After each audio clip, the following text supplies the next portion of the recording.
warahmatullahi wabarakatuh. Halo pemirsa semua, selamat datang di Student Podcast SMP Negeri 18 Kota Cirebon. Kembali lagi dengan saya, Ocha Agustin Pratiwi, dari kelas 9A yang akan menjadi host pada podcast hari ini. Di depan saya sudah ada narasumber yaitu Ketua Kuaran Kecamatan Lemah Mumpuk. Langsung saja kita sambut Ibu Sukaini SPD SD MPD. Baik Ibu, selamat siang. Siang, Bagaimana Ibu kabarnya hari ini? alhamdulillah sehat. Alhamdulillah ya Ibu. Ibu, sebelumnya aku boleh tahu nggak, Ibu udah berapa lama sih jadi ketua kuaran ini? Ibu diambil menjadi ketua kuaran itu sejak tahun 2022, berarti sudah menjelang 2 tahun. Oh iya Bu, selain itu tadi kan Ibu ngadain rapat ya di sana. Kalau boleh tahu itu dalam rangka apa Bu?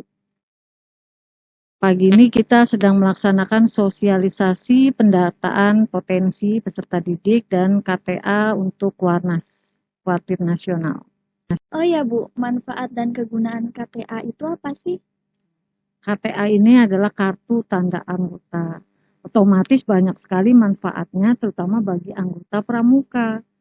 Misalnya saja, nah ini sosialisasi saat ini adalah kita ingin kita anggota pramuka itu akan memasuki sebuah aplikasi, yaitu aplikasi Ayo Pramuka, Ayo Pramuka Kuarnas. Tapi untuk memasuki aplikasi ini kita harus mempunyai kunci. Nah kuncinya itu adalah KTA atau kartu tanda anggota. Keuntungannya jelas banyak. Kita bisa di dalam ketika kita masuk ke aplikasi itu, kita banyak sekali mendapatkan apa yang kita inginkan. Seperti misalnya SKU, kemudian TKU itu untuk pengisian-pengisiannya. Bahkan dalam pembelajaran-pembelajaran tentang kepramukaan.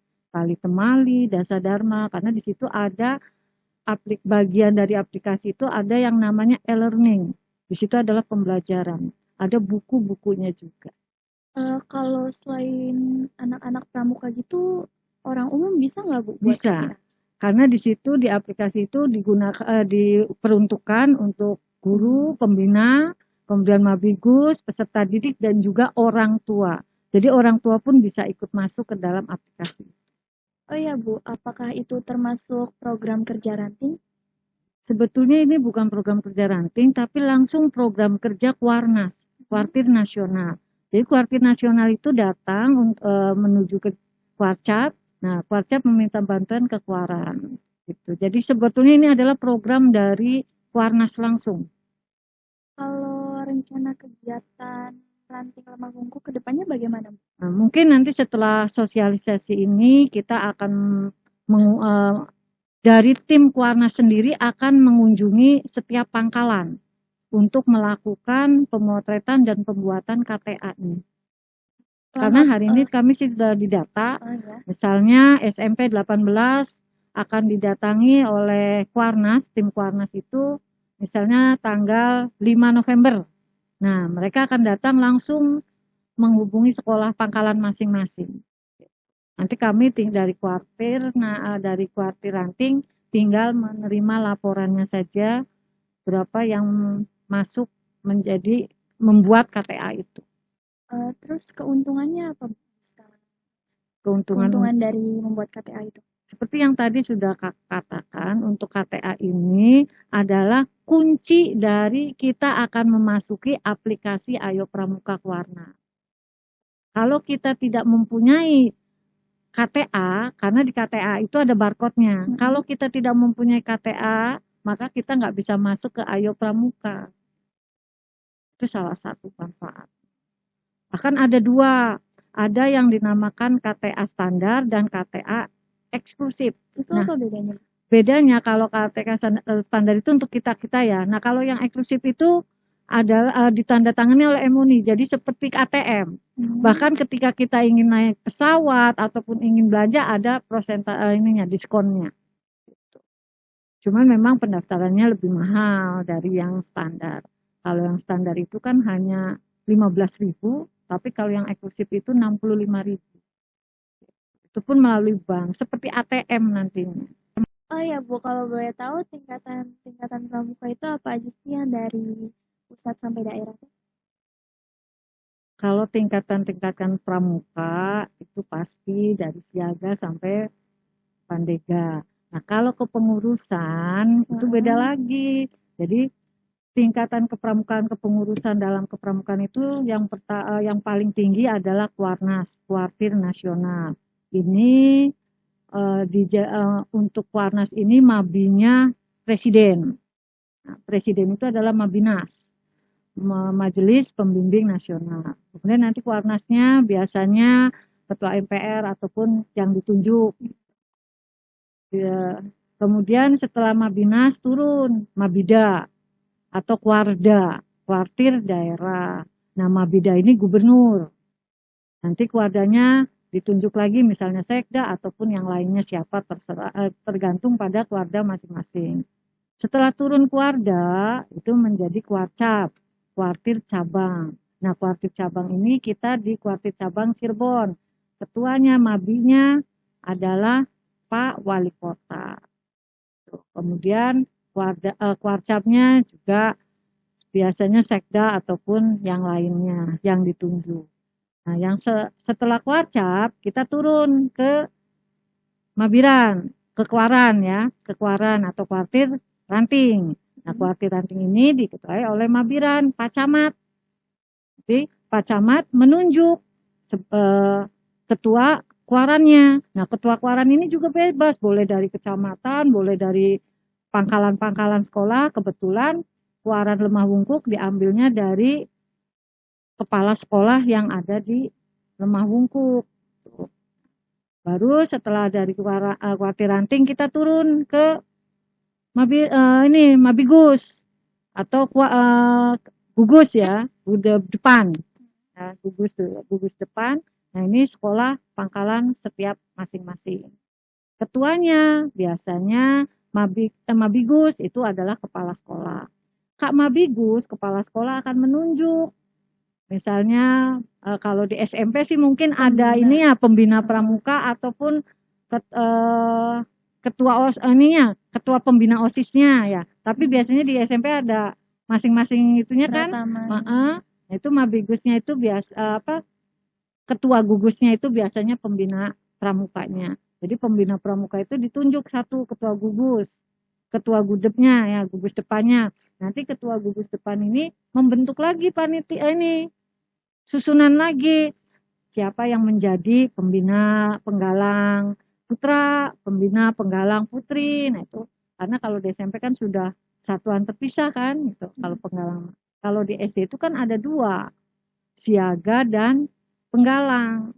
Makanya kita mempunyai satu ketua gudep, ya gugus depan, ada beberapa pembina pembantu. Pembina siaga, pembina penggalang, pembina siaga putri, pembina siaga putra, penggalang putri, penggalang putra pembinanya. Berarti kita sudah punya 4 pembina itu. Nanti pembina siaga putri dibantu lagi oleh pembina pembantu. Putra juga begitu, penggalang. Jadi kalau di SD lebih rumit, lebih banyak kepengurusannya dibandingkan dengan di SMP. Kalau di SMP hanya gugus, kemudian ketua gugus depan, kemudian pembina putra, pembina putri, dibantu oleh pembantu pembina. Begitu. Jadi tingkatannya itu yang paling tinggi Kuarnas. Nah, dari yang presiden itu paling kecilnya adalah sekolahan atau pangkalan. Itu yang pangkalan SD itu apakah setiap SD ada? Ya, otomatis ada. Tapi kenapa waktu aku SD nggak pernah ada gitu?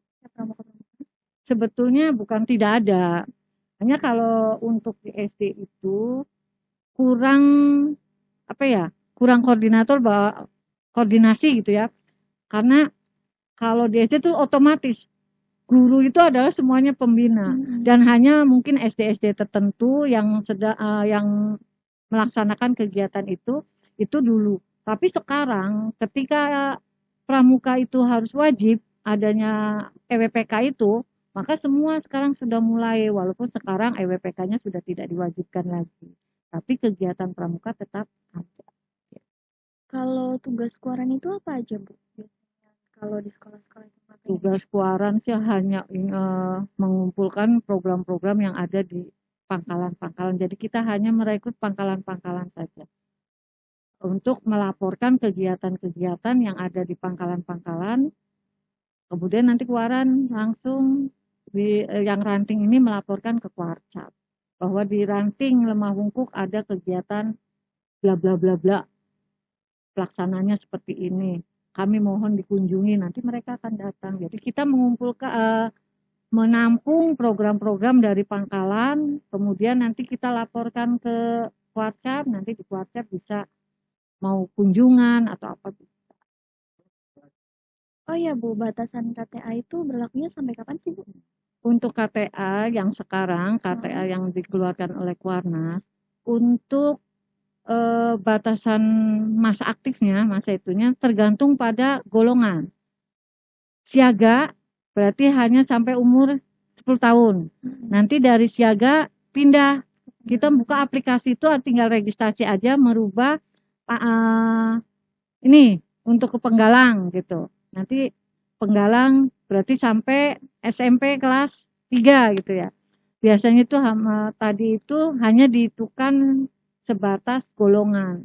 Nah, kalau misalnya nanti mutasi, ketika kita sudah di SMP 18 kelas 2. Kelas 2 sudah punya KTA, pindah ke SMP di mana gitu loh, misalnya luar kota. Nah, itu tinggal membuka aplikasi, nanti kita ganti registrasi. Registrasi bahwa kita mutasi, itu mutasi tempat, nanti akan ada pengajuan pembuatan KTA baru lagi. Jadi batasnya itu kalau untuk anggota berdasarkan golongan. Tapi kalau untuk pembina itu seumur hidup sampai menjadi pembina gitu. Kalau yang sekolah kan udah sampai SMA itu kan ada pramuka. Yeah. Itu termasuknya kelas apa? SMA itu penegak. Nah, nanti setelah penggalang selesai, KTA itu masukkan SMA, Neng masuk SMA, nanti menjadi penegak. Tinggal buka itunya, aplikasinya pergantian profil. Nanti nama pakai KTA itu muncul Neng tinggal merubah status yang tadinya penggalang menjadi penegak. Sudah online, sudah langsung muncul. Jadi untuk peserta didik masa berlakunya sesuai golongan, tapi untuk pembina seumur hidup selama menjadi pembina. Kalau kan seumur hidup ya Bu, pembina misalnya kalau pensiun gitu gimana? Ya kalau pensiun, kalau misalnya masih menjadi pramuka dewasa bisa terus lanjut. Karena kalau di pramuka itu kan ada pramuka dewasa, pramuka andalan gitu. Jadi kalau pramuka dewasa walaupun sudah pensiun apa-apa terus karena nanti dia masuknya menjadi anggota pramuka dewasa.